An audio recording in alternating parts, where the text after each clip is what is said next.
This is the Nowhere to Go But Up podcast, and I'm your host, Sean Dustin. Today I am talking to Edward Escobar.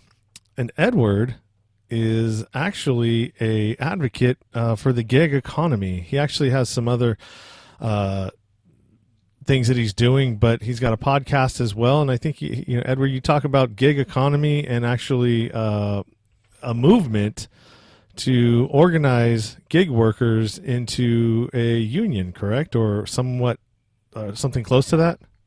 Well, first of all, thanks, Sean Dustin, for having me.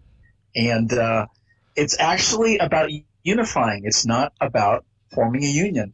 The concept that we promote and is about solidarity unionism, as compared to the bureaucratic unionism that most folks are familiar with. Ours is about uniting common causes and solidarity. So it's about coalitions. It's about groupthink and working together. And this is something that doesn't have the limitations of any kind of a structural infrastructure, competition and things like that. We're all in this together. So that's why the concept of solidarity unionism that we're actually promoting. Okay, because I'm from the other one. I belong to a building trades union. So I mean that's the traditional one you're talking about, where you have elections and it's more of a democratic voting system, which I found out the hard way that I'm not as popular as I thought I was when I ran to be a business agent last year. Yeah, I have been in unions. I'm still like Screen Actors Guild, AFTRA, and so I believe in the concept of unions. But the problem is, in many respects, the whole bureaucratic unionism has has not put and kept the worker as the priority, as the agenda, the top agenda for their approach, their push, because they have a lot of the unions. They have their hidden agendas, ulterior motives, but it's pretty clear and obvious they want to expand their ranks and increase their membership, and of course that means money, more membership dues. And what we're not seeing is real effective use of that money to promote the agenda of workers. So that's where we are the tip of the spear as a new alternative labor movement. Yeah, well, I mean it's a good place to start, and right now is definitely a good time to be talking about stuff like this because, I mean, think about it.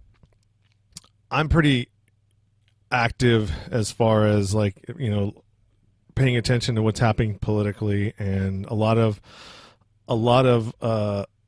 the push against labor is coming from the huge corporations, right? The corporations that have huge tax breaks, don't really pay taxes at all, don't want unionism, can't stand it, union bust at all costs, and will fire employees. Like think about Amazon, if you even try to rise up and start a union or organize in your own company. Is that pretty accurate? Yeah, there's a lot of pushback because with any type of organizing of workers, that means workers' rights, which means regulatory agencies will come in and start to pick them apart, and basically enforcing the labor laws, the wage and hour laws that are already on the books. You really don't have to create a bunch of new labor laws and regulations. People are really concerned, oh, you're going to bring government into what we do. And, why would you want to do that? They just mess everything up that they touch. Well, why? Because in many respects, if the corporations were behaving better and not badly, then it wouldn't be necessary to have the regulations.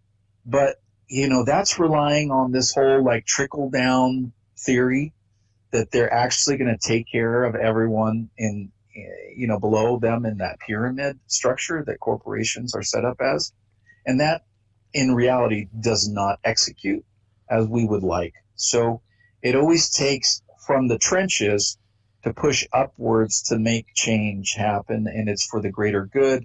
Of course, sustainability factors should always be the primary focus because this is a long-term effort, and it benefits everyone. And when it benefits everyone as workers, it benefits everyone as in the society, the greater society. Taxpayers, of course, don't have to then come in and cover and fill the void for the corporations, and basically they're contributing to the bottom line corporate profits for everything that the corporation does not do themselves in terms of assuming their full responsibility, as they should, but they've been allowed to get away with quite a bit. And it's up to us to basically shed a light on that and create transparency to what's going on and tell everyone, hey, wake up, man. Because if you don't take care of having corporations take care of their own business, then the taxpayers are always going to have to pick up the bill at the end of the day. And the workers themselves are also taxpayers. So they pay doubly so, and it hurts twice times. It's twice times the pain. Well, so it's not acceptable, but yet it happens. And you have a lot of this extreme capitalism happening, which is causing extreme human suffering. And we really do rail against that because, look, everyone is entitled to make profits, but you don't need to make extreme profits and cause this amount of human suffering. It's just not necessary. There's plenty of money to go around. And so they need to work on sharing the love a lot more. And social responsibility, corporate responsibility, those two don't meet presently, but they should. Well, I mean, we're right in the middle of it right now. I mean, it's unfolding right in front of our very eyes, the inequality and the social and the wealthy socialist agenda that is transpiring right now. I mean, you've got we're bailing people out, right, with our money that we've been taxed on, and yet we get no profit sharing for no benefits. Yeah, in return. You steal our money, put it where you want to, and I mean, I'm sure a lot of it gets kicked back to these politicians. I mean, that there's no proof of that, but I mean, come on, why else would you make decisions that affect so many people and act like you don't care? You just continue to do it anyways. Nancy Pelosi is a great example. I mean, we're really living in an era of it's the two heads of the same snake, right? Right, and they're making a lot of decisions really that are favorable to the corporations. And so what you had said, it's like, what is their motivation to do that if not some type of a quid pro quo there? There's some stuff going on. There's backroom deals. You have politicians that are intimidated by the corporations and their power, their influence, their money, that they're able to drop on an opposition candidate that they can replace then this candidate. If you're not going to play ball with them, they'll put someone else in there. So that's the reality, and that shouldn't be like that. We should be addressing that to remove as much of this extreme money out of the politics of what's happening today. But, we have to have an awakening, and that's what's required. It has to be groundswell, grassroots in nature, because these folks, the legislators, the politicians, they're supposed to work for us, and we have to remind them constantly because, well, if not, they continue with their bad behavior ad nauseum, and it's detrimental, and it keeps making an otherwise workable problem into something that's worse. And the longer it's allowed to fester, then the greater the spreads as a disease, or rather a virus that, in the case of the gig economy and the tech titans of Silicon Valley, it becomes a global issue. This is a global issue. Just like the pandemic, this global pandemic with the virus, their bad behavior, this corporate extreme abuse, is also a virus that is being spread because they have no concern or consideration as far as any national sovereign concerns or anything. It's all about the globalists and the corporatists, and about that upper circle, the inner circle, that the people, they say the 1%ers. I'm sorry, it's like 1,000th of 1%, and even less than that. that are actually calling all the shots, that are making all this happen. And the other folks that think they're a part of that team up there, they're sadly mistaken, because they will be thrown under the bus in a heartbeat to accomplish and facilitate the agendas of the ones that sit up on high. So it's that simple. Everyone is expendable, replaceable, and disposable, and they don't know it until it happens. So, folks, we're all on the short end of the stick, unfortunately, but we need to take that stick back and use it against them. So what does that look like? What does taking it back look like? Because I had my ideas. I mean, and we're in the perfect situation. We were in the perfect situation while everybody was sitting at home getting paid, or at least having retroactive payments. Once your claims and everything else went through, would have been the perfect time for us to go on a general strike and actually demand what we should be having. Medicare for all, because we're finding out that in this COVID thing, for the people that lost their jobs or not working, if you're not working, you're not paying into your medical. If you're not paying into your medical, you are no longer covered. So if anything happens to you, even though the government said, okay, yeah, well, we'll cover any COVID deals, but I mean, what about the other stuff that isn't covered by COVID and now we can't do? So Medicare for all is definitely something that needed to be on the table, as well as a UBI, a universal basic income that every American gets. I mean, if you're going to continue to bail out these companies, then we need some money in return, because for the last bailout, and 5 million families lost their homes in 2008, 2009, and 2010. What did they get for the bailout? Nothing. They got kicked out of their homes and said, bye, sorry, tough shit.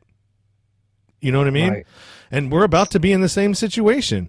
What did the deferment of the mortgages and all that other stuff, what did it do for anybody? Nothing. It prolonged the inevitable. The pain. Yeah. You prolong the inevitable, and guess what? If you can't come up with that money in on the fourth month, so you got a $2,000 mortgage, right? So if you can't come up with $8,000 on the fourth month, you're out. What are you going to do? Right. So we're going to be back to 2008 again.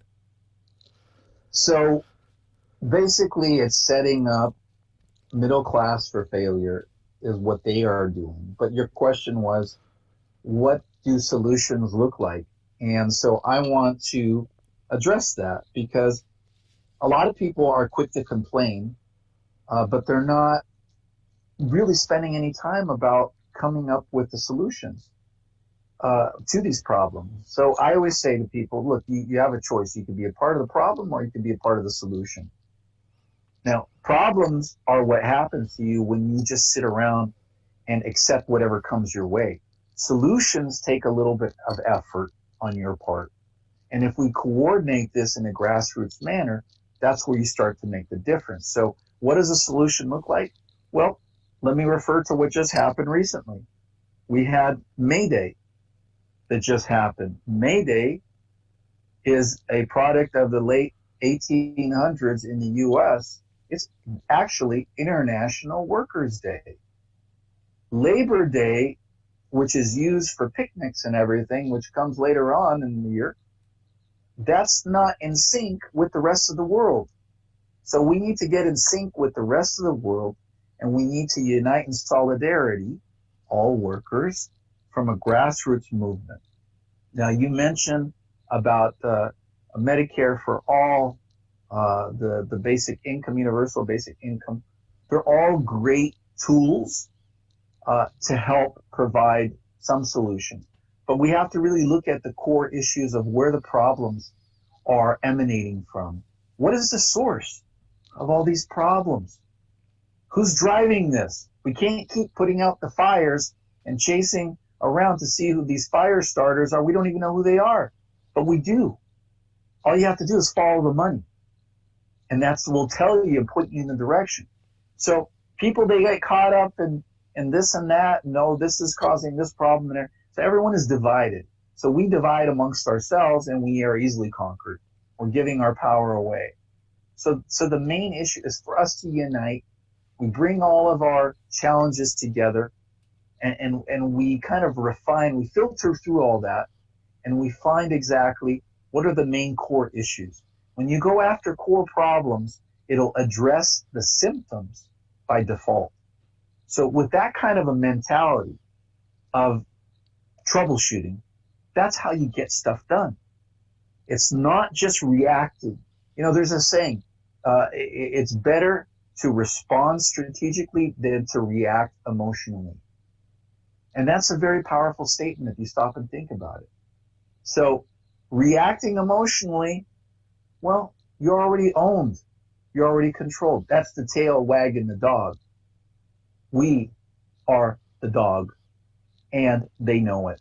And the dog has a bite if we exercise that bite. But it's up to us to realize and acknowledge the power we have in solidarity, in uniting all together. That's why a lot of folks, and like yourself included, you started off and you said about unions. It's like, no. Do not confuse uniting with what we're doing. What we're doing is a true union, but it's a solidarity union.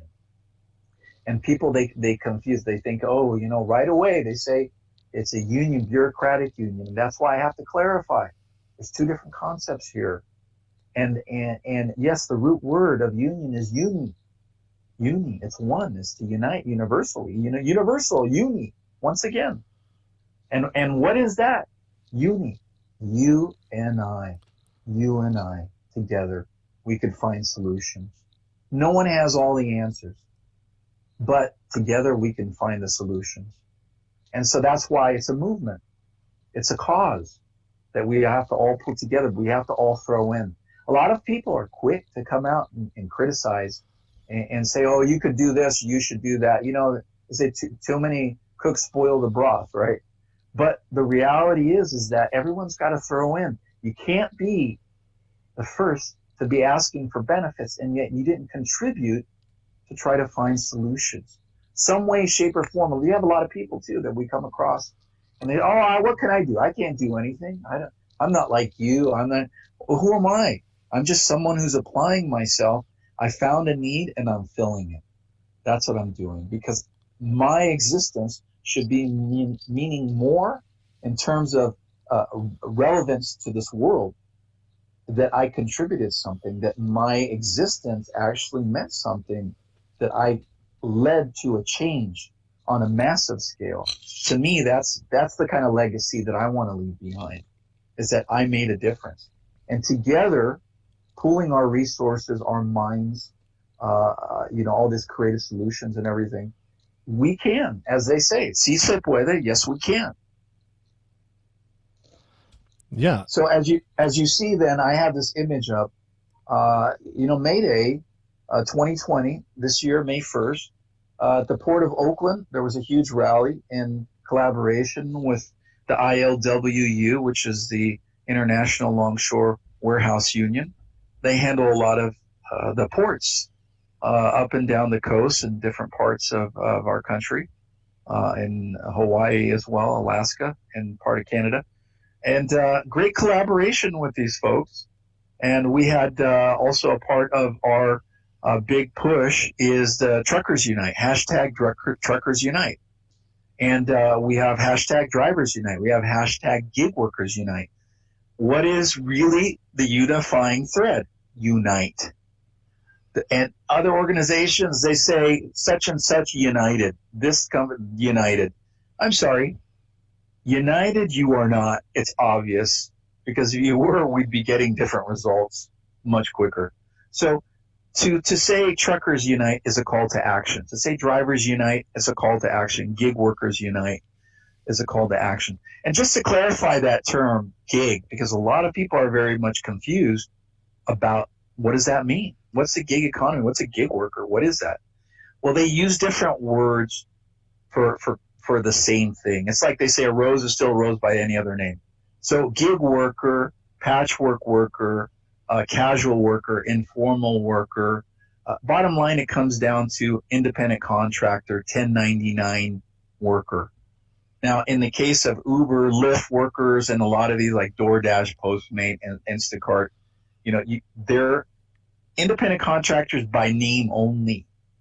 And that means that they call them independent contractors, but they treat them less than part-time minimum wage employees. Actually, those minimum wage employees have more rights than we do because they have regulatory agencies that'll step up that they could go to. They have lawyers that understand proper classification and how to file legal claims with wage and hour laws. So that simplifies it for them. And so they have a safety net. And that's what it comes down to is where's the safety net? Non-existent for the independent contractor. Now, independent contractor, supposedly the concept is as a real independent contractor, you should be setting your own rates, terms, and conditions. Think in terms of an electrician, a plumber, a carpenter. They set their own rates, terms, and conditions. That is what a real independent contractor does. As soon as you start to bring in control mechanisms, and the IRS is also very specific about that, they are clear. They say that a hiring entity cannot dictate the manner in which the services are performed. We are already hired as a trained professional that already knows how to perform the duties. And the concerns of the hiring entity is just as to the results that are provided. That is it. Beyond that, hands off, stay off, stay off. Do not dictate. But unfortunately, what's come down is that you have these other companies that exercise fear and terror, intimidation, and they use algorithms to run these folks, unfortunately, into the ground. And a lot of people relating to the driving part, they're being driven into poverty, despair, and in some cases, suicide. That's how tragic it is. In New York City alone, there's been more than 11 suicides related to that. I could just imagine now with what's happened recently with this whole COVID crisis that it's become even worse. And it's exponentially damaging our society across the board. And let me also bring to the attention of folks is that if you maintain independent contractor status, you're also preserving what it means to be a full-time employee. So you're preserving full-time employment. I like to use the analogy like in the temple of work, you have the two pillars. You have the independent contractor and you have the full-time employee. And both of those are necessary to keep the temple of work sustained. When you remove one, it hurts the other. So we believe that it shouldn't be one or the other. We believe that there is plenty of opportunity that both can exist side by side. They could coexist. And you'll see in many corporations that are abiding by the laws, the labor laws, they have the bulk of their workers that report to their brick and mortar locations as employees. But then they also bring in independent contractors to fill whatever need for expansion or certain projects as needed. They bring in other expertise that is not in the same line of business that they are focused in as independent contractors.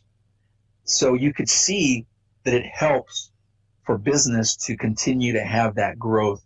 So we shouldn't be eliminating independent contractors. Unfortunately, what happens is many unions that you see, these organized unions that in many cases end up being corporatized, disorganized unions, they get in bed with the corporations and they facilitate that type of abuse instead of standing up for the worker and preserving the classifications that came from the National Labor Relations Act. And the NLRB, National Labor Relations Board, is the enforcer of that, but they tend to lean towards employee classification and supporting and providing safeguards for them, and not so much so for independent contractors because, well, they say the classifications are set up in a certain way and they're not the true representative for any issues. But yet they're starting to see that that's changed greatly because the underlying facts are they're calling us independent contractors, but with the control mechanisms in place, like I said, we're treated worse than part-time minimum wage employees. Now, and I want to address this other aspect.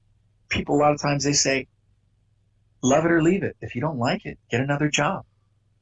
Very simply said. I've heard that said. It's such a tired and played out comment. I've heard it said thousands of times. And it really does sicken me when I hear that, because look, in my own case, yes, I have qualifications. I have a huge resume. I could always do other things and so on and so forth. But there's many folks that aren't quite capable and have that kind of a resume that they could just move horizontally and get into other line of work. So we have to be concerned about everyone, and not just, that kind of dog eat dog, every man for himself mentality that does not promote sustainability. That's what we're experiencing right now. People buy into that false mindset that is, oh yeah, that's cool. I'm an independent contractor. I'm in business for yourself. It's like, you don't even know what it means to be in business for yourself. Because if you did, you would not put up with these types of abuses that are being unleashed by these horrendous corporate practices. And back in the day, long ago, the corporate charter was something that was temporary.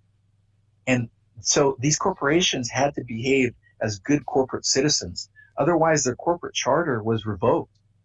Geez, I'd like to go back to those days.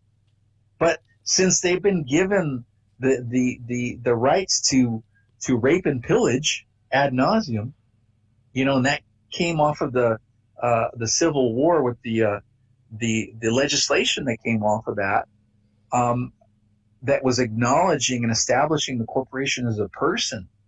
And I really recommend people, if you haven't heard about this documentary, check it out on YouTube, Google it.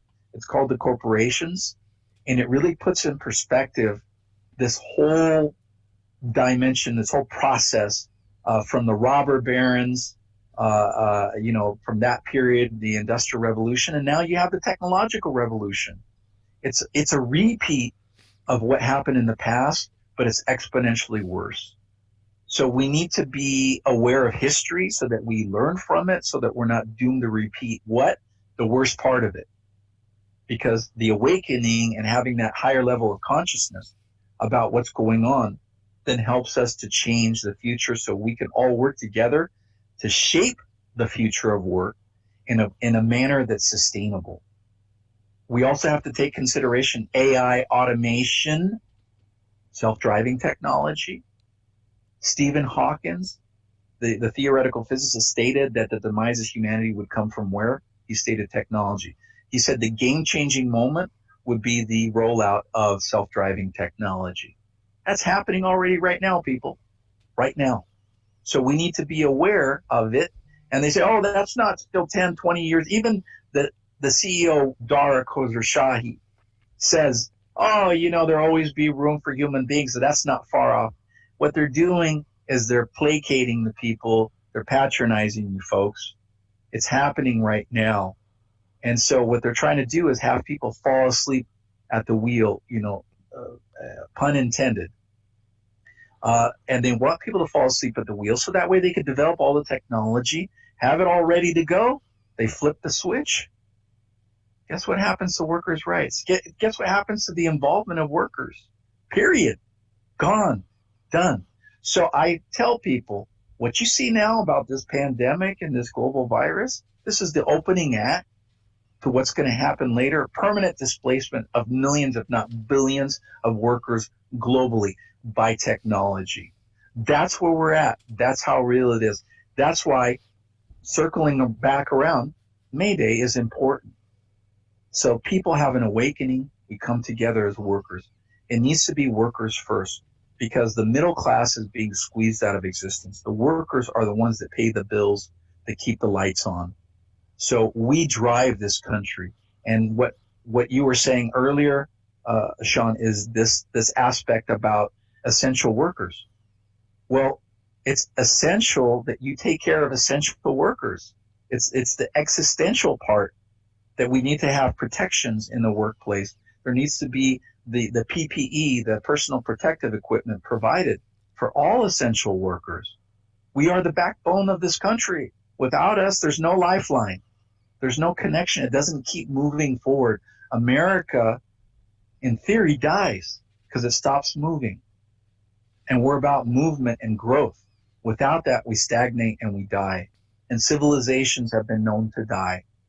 So we have to learn from the past and not be doomed to repeat the bad parts of it, but to move together in sync as a grassroots movement for the greater good of the global society. This is a global community that we're a part of, and we need to acknowledge that and work together in solidarity with the whole world.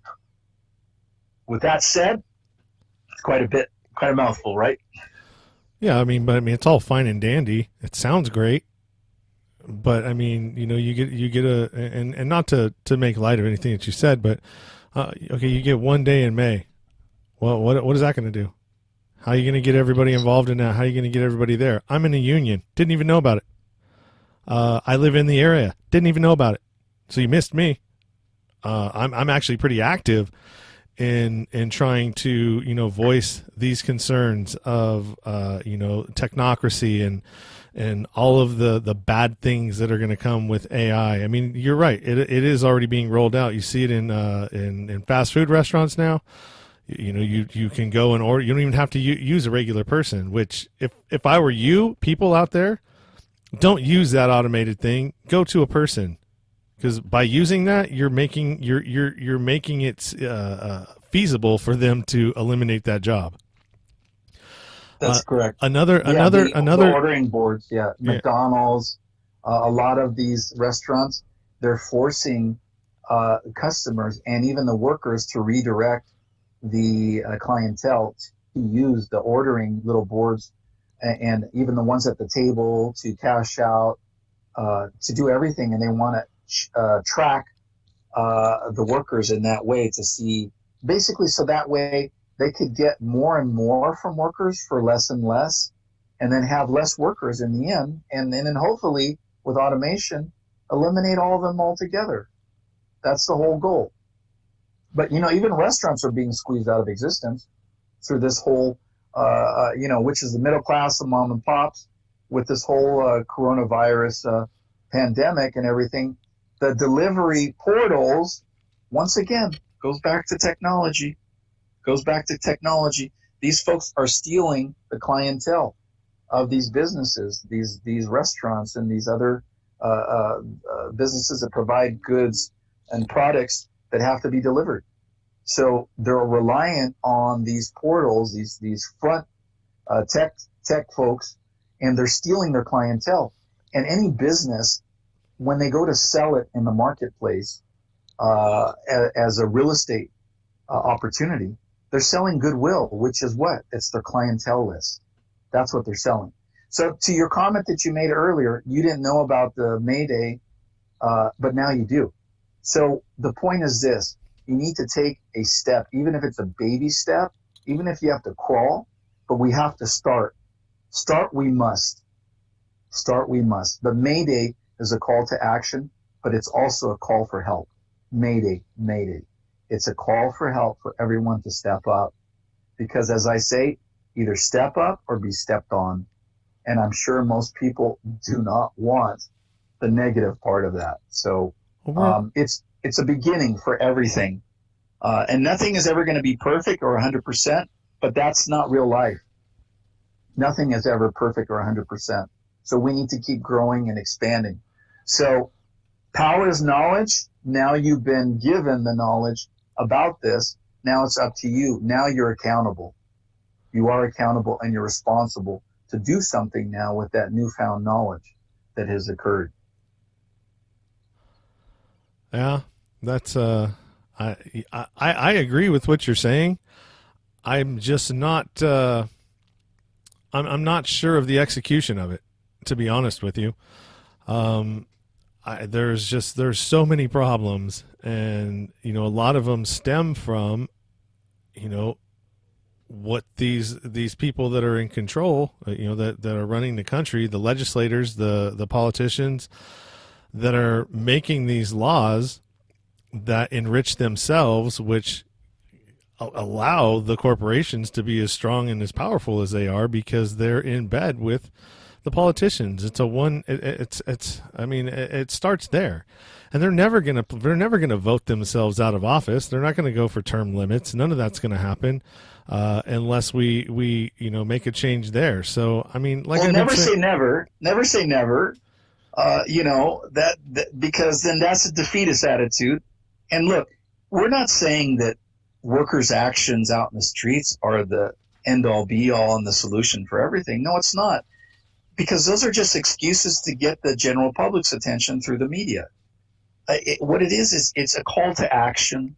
It's a rallying point so you could bring great minds together from many different sectors. We have to unite as workers, not be lost in, specific, the teachers, oh, well, we're not being fairly compensated. Bottom line, a lot of people always complain about wages, right? But what do they always say? If you don't like it, get another job. It's not that easily done by some of these folks that have limited resources. And since in many cases they're living from hand to mouth, they don't have the extra resources as emergency funds that they could take the time off to make that kind of transition. So it's easier said than done. And it's usually those folks that are so quick to provide those kinds of easy answers. Those are the ones that when it happens to them, then they have a come to Jesus moment where they're like, oh, shit, this happened to me. Now, can someone help me? Well, when other people needed your help, were you there for them? So we have to wait. We have to not wait, actually, until it gets to that point to be so extreme and dire. And like I said, desperation, a despair, poverty, suicide, before you start taking actions and doing things. The time to act is now, not waiting until it gets to that extreme and then try to backpedal and do something when it's a little too late at that point. So that's why the call to action is dire, it's now, and it's immediate, and we have to bring a new attitude that it's not going to be union driven. We don't need the unions in order to find solutions. Unions, yes, can be a powerful tool, but the tool is not a solution. But everything we need to throw into the hat together, and we need to put it together to make some great outcomes. We're in a state of flex. This is a area that's very gray with the new technology and what's going on. So you can't use old school methods to address these new school technologies and approaches. We have to be rather flexible in our approach, and we have to think outside the box. We have to be very creative. You can't be using pages from an old school playbook from the 1950s of organizing 101. That won't work in today's society. It doesn't work. So we have to be thinking in a new way and be open to new ideas and use, as we have, social media as a tool for communication. Is there violations of privacy data in there? Hell yes. So we need to own our own avenues and mediums and channels of communication. So all of this is essential. I like to refer to it as like not just a shotgun approach, but a sawed-off shotgun approach. And that means you get a bigger spray pattern. Something is going to stick. Something's going to hit people. But the thing is that you got to get the gun there. You got to load it. You got to aim it. You got to shoot it. It's not going to happen on its own. As I say, guns don't kill people. People kill people. So we need to put the onus and the responsibility back on people and stop deferring to other things and pointing the finger and shifting the blame and coming up with excuses. Well, I could have, I should have, I know, but I didn't. Well, because I didn't know. Well, it's your responsibility. Our founding fathers of this country would be ashamed of us that we are not stepping up to secure those freedoms that they fought hard for to place in the Constitution for us. We have to uphold these maxims. Fair, just, and equitable. Those are the maxims of the court. Why do you have to go to the court to assert that? We should already be having that happening for us because we make it happen every day. And what we do, how we do it, who we do it with. So basically, we need to align and unite all these folks and stop coming up with these excuses of why I can't do this or why I didn't do that. And stop looking about half empty. Start looking about half full. Let's work with what we have. There's a quote by Theodore Roosevelt: do what you can with what you have where you're at. Stop waiting for the perfect moment to take action, because it's never going to come. It's never going to happen. And you're going to be there waiting. But at the same time, never say never, because all things are possible. It all starts up here in your head. You got to think positive, and you have to think with that mentality: si se puede, yes we can. United, we can make a difference. In unity and solidarity, we can. And I know that there's some folks, they hear these certain words, certain verbiage like solidarity and workers, people, party, and all that. They think it's socialism, communism, and everything. Look, those labels, people, capitalism, socialism, are being used against us to divide us. We need to unite as people, as one. And instead of communism, socialism, capitalism, how about humanism? Let's practice that. How about the People's Party, for people? Let's put workers first. And let's support politicians that support the workers. If you can't do that, you shouldn't be there, because you're not representing our interests. It's that simple. That's how we should do. We shouldn't be divided by partisan politics. I deal with the truckers. A lot of truckers are Republicans, and they're like, oh, Trump, Trump, Trump, Trump. Really? I'm sorry. Don't look at the person. Look at what has he done for you lately. That's what you need to focus. This is not like on, like the 49ers, versus, the Seattle Seahawks. These are not teams. This is not a game, people. This is real life. Stop playing it, the red against the blue, the left against the right. Those are divisive paradigms that are being used on us and are being empowered by us to disable us instead of enable us. We need to enable ourselves and not enable horrendous bad practices that are being done, not just here, but globally. We have the power. And whatever it is, you had mentioned earlier about the stick, we need to take that stick back and use it. The American pie, instead of them cutting it up and giving us a small slice, because everyone wants a slice of the American pie. No, we need to take back that American pie, and we need to give the American government a small slice and say, you know what? Now you work with that. You work with that. You work within those resources and those parameters. Do the best that you can, because there's a lot of government inefficiency, and there's a lot of things that slip through the cracks that they're doing, and they're continuing to do because they can get away with it. That's why. Because there's not the accountability, because we're not holding their feet to the fire like they do us. If we don't pay taxes, what happens? They come down on us like white on rice, okay? That quickly. There's no hesitation. Earlier you mentioned about foreclosures on the home. You don't pay, you lose your home. That quickly. No consideration about displacement of families, this and that and whatever. And you know what? About predatory lending, that these people, they got into loans that they were not aware, and it ends up biting them in the ass later on. It happens. People say, oh, you should have known what. But the thing is that they prey upon people that are more easily victimized. Immigrants, low income, minorities, seniors, disabled, veterans, even students and other folks, even folks that had prior criminal records that are even further marginalized. But the thing is that they're all being marginalized. We are all being marginalized, but we're allowing that. We're giving our power away. We have to say no, not in our name. And we have to stop it now and start great behavior and positive behavior to achieve the results that we are looking for sustainability, for long-term goals. And that including, that's why socioeconomic and even environmental justice, all of that has to go hand in hand. That shouldn't be all divisive. You have the environmentalists here, you have the economic justice folks over here, social justice over there. No, we should all be together, united under one roof of solidarity. That's how we push. That's how we get results. But together, it's all a grassroots swelling together, that we all grow together and we all benefit together in getting all the results that is sustainable and long term. Well, I agree with you. I do. I agree with everything that you're saying.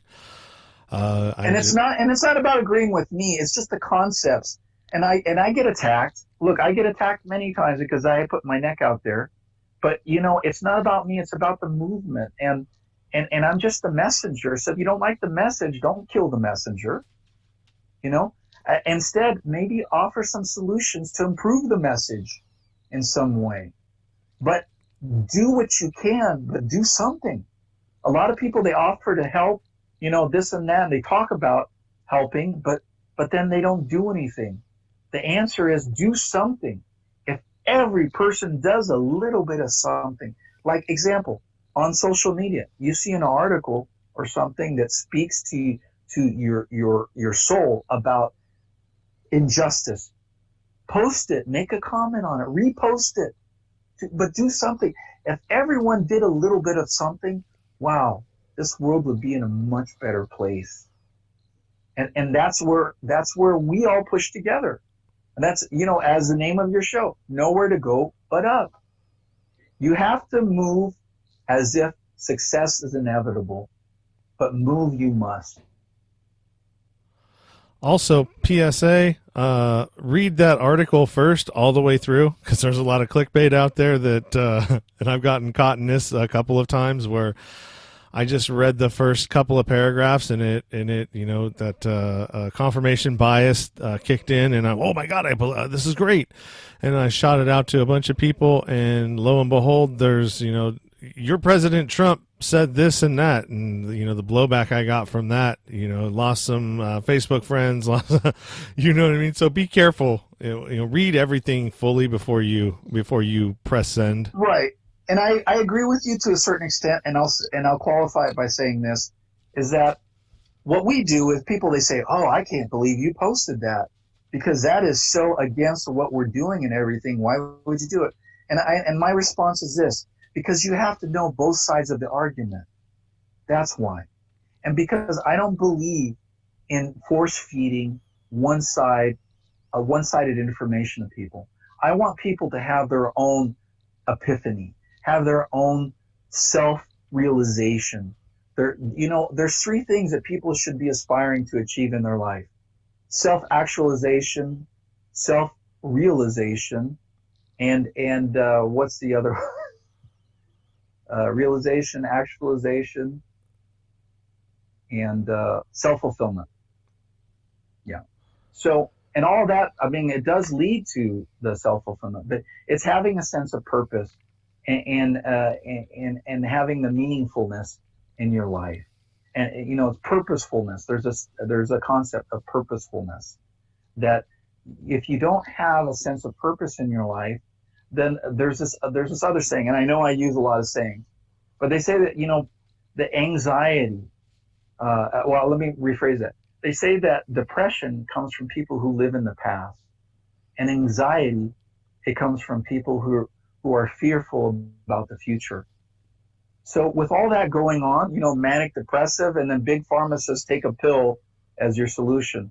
No, the solution is live in the now and do the best that you can with what you have so that you can improve your future.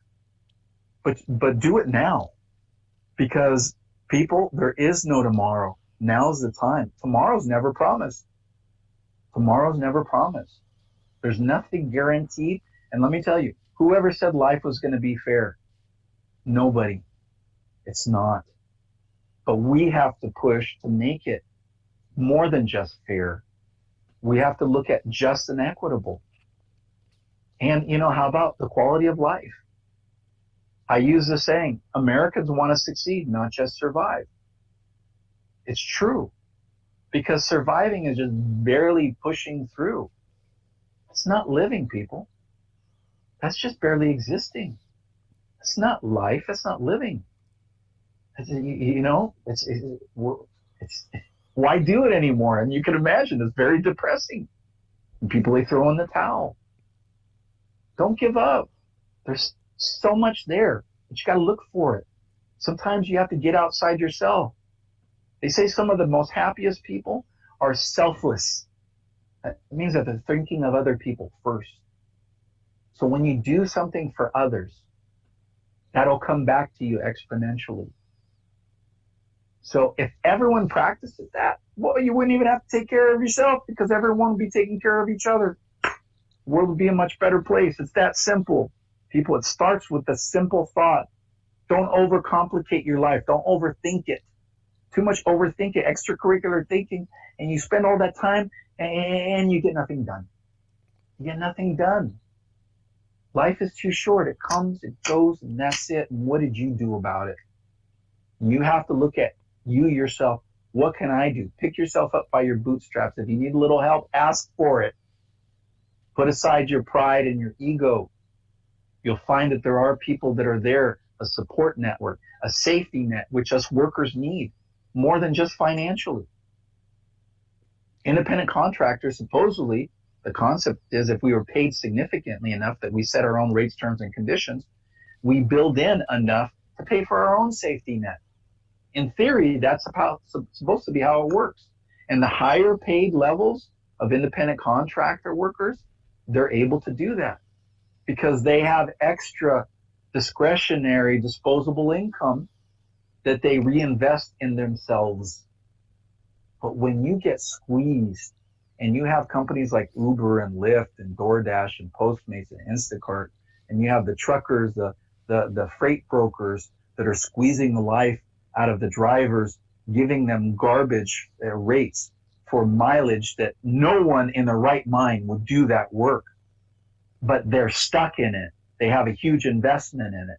So they're committed, and it's hard for them to get out from this big hole. So back to your statement, nowhere to go but up. Nowhere to go but up. Because if you go any further, you're beyond your 6 feet under, you're dead. You become the living dead. We don't want that, people. We want you to strive and thrive in today's society. But it's up to us to make that happen. Si se puede. Yes, we can. Say that 3 times. Very powerful when you're facing the challenges of life. In psychology, it's the repetition in 3s. And that's why, and I'll give you an example. Taxi Driver. A lot of people remember the line from Taxi Driver with Robert De Niro. What did he say, Sean Dustin? That was not a movie that I remember. I don't remember Taxi Driver. It's far back. But anyhow, he said, "You talking to me? Are you talking to me? Are you talking to me?" You know, he changed it up. Same words, delivered slightly different ways. Same message, though. Same message. And the thing is repetition. Repetition. So, folks, instead of repeating negative affirmations, repeat positive affirmations. There's a lot of motivational speeches that are out there and presentations and YouTube videos that are out there. Google it. People, they ask me, wow, how do you know about this and that? Whatever. Google it. Man, you've got a portable library there that you could have access to all kinds of information from all over the world. Of course, don't ever trust just one source. You know, double check and corroborate your information, like Sean had said earlier. You know, don't trust any one source. But it's there, people. It's there as a tool. Use it. And when you use these tools effectively, you will find solutions. So no one's an army unto themselves. We are, and no one, you know, an island mentality is not going to work. This dog eat dog, every man for himself is not going to work. It's not sustainable. That's why it doesn't work. So take care of business, but don't be given the monkey business by the corporations and misled by the politicians, the legislators, the unions, and all these other folks that say that they're coming out in our interest. No, it's always self-serving, unfortunately, until we turn that around, and we have to hold them accountable. But we must drive that. It must come from the trenches. That's the way. We need to tsunami this up. Instead of this trickle down, it needs to be tsunamied up from the rank and file. That's where you have the true power in the grassroots movement. So, like I said earlier, si se puede, yes, we can. Well, I think that's a good point to go ahead and let you plug wherever it is that you're, all your places, your spaces. Where can people find you if they want to get involved in your movement? And, yeah. Yeah, as I mentioned, we're on Facebook. If you do hashtag Drivers Unite on Twitter as well, Drivers Unite. We've got Gig Workers Unite. We have Truckers Unite. Just put those words together, hashtag it, and you'll find us. Google it; it'll pop up. If you want to know more about me, Edward Escobar, Uber, Lyft. If you put those words together, then things will pop up. The Alliance for Independent Workers. We're an umbrella organization that is pulling together many coalitions throughout the world. Throughout the world, we have beyond just nationally, Australia, Canada, Brazil, Africa, and beyond. And so we need to be together, united in solidarity where the challenges are at. And obviously, it's global. Technology is global. Uber, they want to Uberize the world.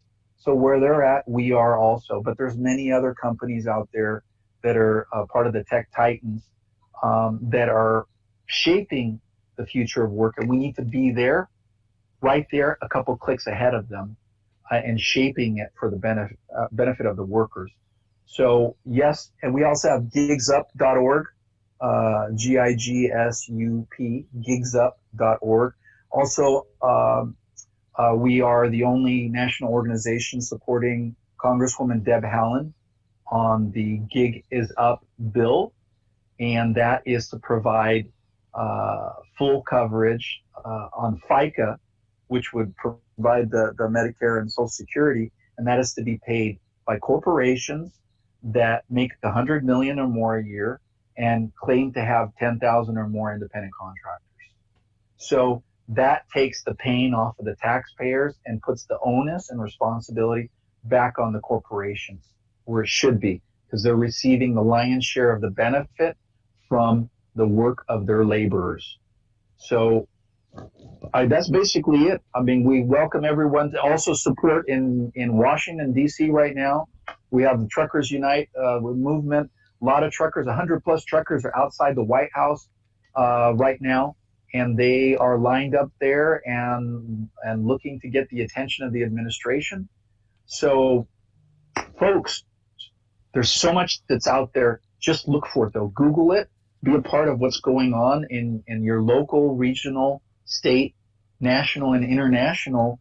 That's how far the needs are, and they exist. But you have to open yourself to possibilities, and so that way you can be part of the solution and not part of the problem. So we welcome you all aboard. We are also a Driving Forward podcast.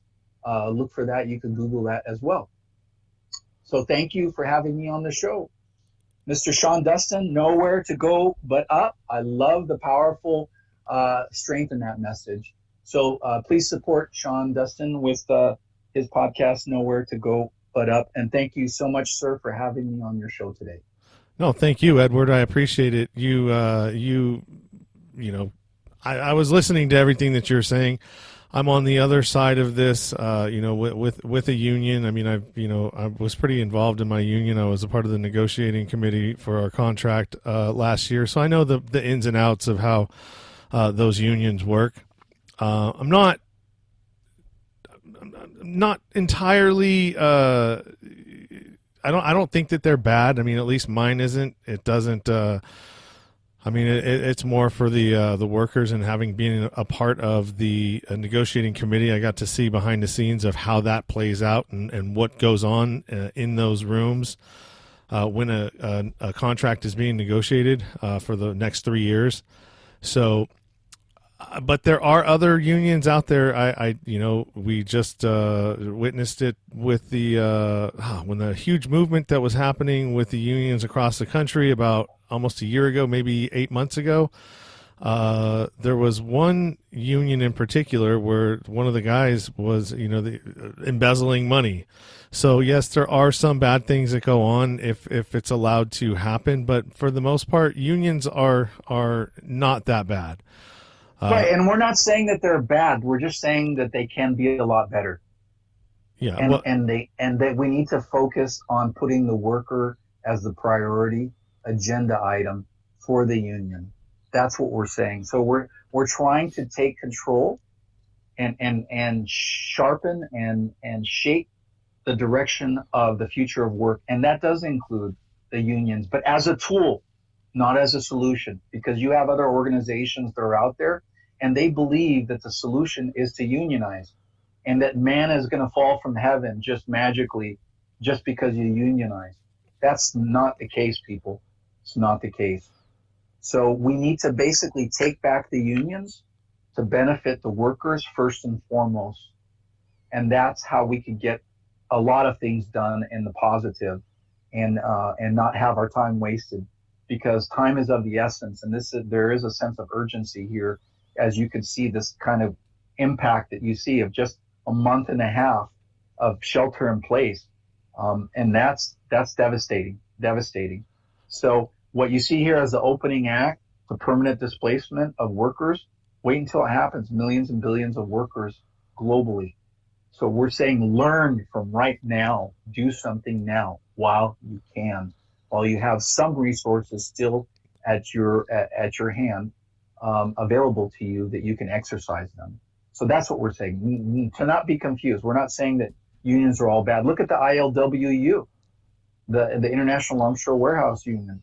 They've been, they've pushed back against the other unions in the AFL-CIO, and they've marched to the beat of a different drummer, but they've stayed in touch with the workers in the trenches, and they didn't just go with the flow with whatever the mandates of AFL-CIO.